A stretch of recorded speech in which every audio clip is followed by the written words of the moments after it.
Vamos a estudiar ahora dos teoremas que nos van a permitir resolver cualquier tipo de triángulos, no necesariamente rectángulos, ¿sí? En el video anterior hemos visto herramientas que nos permiten resolver triángulos, particularmente rectángulos. Ahora vamos a estudiar dos teoremas que nos va a permitir resolver cualquier tipo de triángulo, ya sea rectángulo o no, ¿sí? Así que, dado un triángulo cualquiera, yo llamé a los lados de este triángulo A, B y C, y a los ángulos opuestos, por ejemplo, al ángulo opuesto al lado A lo llamé alfa, al ángulo opuesto al lado B lo llamé beta y al ángulo opuesto al lado C lo llamé gamma, ¿sí? Uno de los teoremas que vamos a estudiar es el teorema del coseno. ¿Qué dice el teorema del coseno? El teorema del coseno dice lo siguiente. Toma uno de los tres lados como para arrancar esta formulita, ¿sí? Por ejemplo, yo tomo el lado A. Bueno, elevar al cuadrado esa medida, ¿sí? Esta medida al cuadrado te tiene que dar lo mismo que los otros dos lados elevados al cuadrado, en donde los voy a sumar. A esta suma le voy a restar dos veces el producto de esos dos lados y lo voy a multiplicar por el coseno del ángulo que forman esos dos lados o bien por el coseno del ángulo que está enfrente al lado A, que en este caso se llama alfa, ¿sí? Entonces, A cuadrado es igual a B cuadrado más C cuadrado menos dos veces B por C por el coseno del ángulo que forman esos dos lados B y C, ¿sí? Yo acá decidí arrancar por el lado A, podría haber arrancado por el lado B, por ejemplo, ¿no? La fórmula lo que cambiaría es que si arranco por el lado B, acá irían A y C, acá irían A y C, y el coseno que forman A y C, que en este caso sería beta, y de manera similar si hubiese arrancado por el lado C, ¿sí? Esta es una de las herramientas que nos permite resolver un triángulo siendo o no rectángulo, ¿sí? Para un triángulo cualquiera. Y el otro teorema que vamos a estudiar se llama teorema del seno. En el teorema del seno involucraremos entonces la función seno de un ángulo, ¿sí? ¿Qué me dice el teorema del seno? El teorema del seno consta de plantear tres razones, ¿sí? Y las tres razones van a ser iguales, Lo que me dice es que si yo armo el cociente entre el lado A y el seno del ángulo que está enfrente de A, esto me tiene que dar lo mismo que si planteo el cociente entre B y el seno del ángulo que está enfrente de B. Y esto también deberá darme lo mismo que si planteo el cociente entre C y el seno del ángulo que está enfrente de C, ¿sí? Estos son dos teoremas que nos van a permitir resolver triángulos más allá de saber si son rectángulos o no, ¿sí? En el video anterior que vimos el teorema de Pitágoras y las razones trigonométricas, esas dos herramientas únicamente son válidas o las podemos utilizar si tenemos garantías de que el triángulo es rectángulo. En cambio, estos dos teoremas los podemos utilizar sabiendo o no si el triángulo, o mejor dicho, estos dos teoremas los podemos usar para resolver cualquier tipo de triángulo, sea rectángulo o no, ¿sí? Ahora vamos a ver un ejemplo. Supongamos que nos dicen que resolvamos el siguiente triángulo. Vamos a aprovechar el dibujito que está acá y le vamos a cambiar los datos, ¿sí? O vamos a poner así. Nos dicen, por ejemplo, que el lado C mide 5 centímetros, que el lado B mide 8 centímetros y que el ángulo alfa mide 60 grados.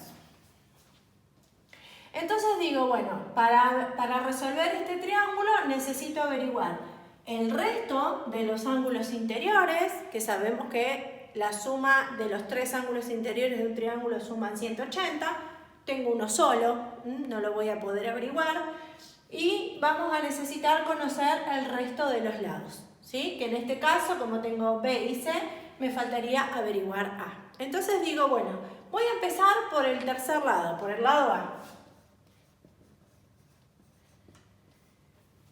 Conociendo B y C, y el ángulo de 60, que es el ángulo que forman B y C, puedo recurrir al teorema del coseno, en donde yo quiero averiguar quién es A, conociendo B y C y el ángulo que forman entre ellos. Por lo tanto, para averiguar el lado A, podría plantear la siguiente igualdad.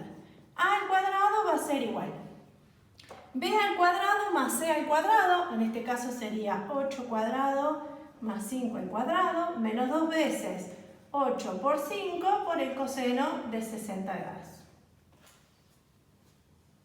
Bueno, basta con que haga las cuentas y despeje A y averiguaremos cuánto vale ese lado. ¿Sí? Bueno, resolvimos las cuentitas. 8 al cuadrado 64, 5 al cuadrado 25, 2 por 8 por 5 por el coseno de 60 me da 40, toda esta cuenta me da 49, esto es lo que vale A cuadrado, al despejar A sale que el lado que falta mide 7 centímetros. Por lo tanto, ya sabemos las 3 medidas de los lados del triángulo, ¿sí? Nos estaría faltando ahora averiguar la medida de los ángulos interiores de este triángulo, ¿sí? Para ello vamos a averiguar primero, por ejemplo, el ángulo beta, ¿sí? En este caso vamos a usar el teorema del seno, en donde vamos a involucrar la medida de los lados con el seno de sus ángulos opuestos, ¿sí? De la siguiente manera. Bien, observamos que el ángulo beta se encuentra enfrente del ángulo B, ¿sí?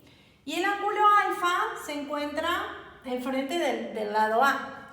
Entonces vamos a usar de estas 3 razones aquellas en donde involucramos a B con el seno del ángulo que está enfrente y a A con el seno del ángulo que está enfrente, ¿sí? Vamos a usar en este caso esta igualdad. Vamos a plantear entonces A es al seno de alfa como B es al seno de beta, ¿sí? A en este caso es 7 centímetros. Podríamos haber usado alguno de los otros dos lados que venían como dato del problema. Podríamos haber usado C, pero el problema es que no conocemos el ángulo que está enfrente de C, y podríamos haber usado B, pero tampoco conocemos beta. Así que en este caso es necesario confiar en que hayamos hecho bien las cuentas y que A valga 7 centímetros, ¿sí? Si este dato está mal calculado, todo lo que vendrá detrás arrastrará ese error. Bueno, entonces dijimos que vamos a usar esta igualdad. A es al seno de alfa, es decir, 7 es al seno de 60, como vamos a calcular el lado B, el ángulo beta, perdón, así que vamos a usar como B es al seno de beta. Y de acá vamos a despejar el ángulo beta, ¿sí? Para despejar el ángulo beta, lo que primero que nos conviene hacer es, en este caso yo me voy a sacar de encima las fracciones, es decir, voy a multiplicar cruzado para no trabajar con fracciones. Y me va a quedar 7 por el seno de beta va a ser igual 8 por el seno de 60. ¿Sí? Para despejar beta tendré que quitarme este 7 que multiplica, así que divido ambos miembros por 7. Y esto me va a dar un número decimal que corresponde al seno de beta. Lo que yo tendré que preguntarle a la calculadora es para qué ángulo el seno de beta asume este valor numérico, ¿sí? Así que en la calculadora científica tendremos que recurrir a la función sin, a la menos 1, que se encuentra arriba de la tecla sin, que está en mi calculadora, por ejemplo, está pintado con amarillito, así que previamente tendré que apretar la tecla Shift para saber quién es beta, ¿sí? ¿Lo calculamos? Bien, este cociente nos dio aproximadamente 0,9897, ¿sí? Así que para averiguar beta tendré que hacer Shift, la función seno de este número, y saldrá que beta es aproximadamente 81 grados 47 minutos 12 segundos. Esto si uso la calculadora en modo DEG. Si yo quiero sacar el ángulo medido en radianes, tendré que cambiar el modo de la calculadora a modo rad, ¿sí?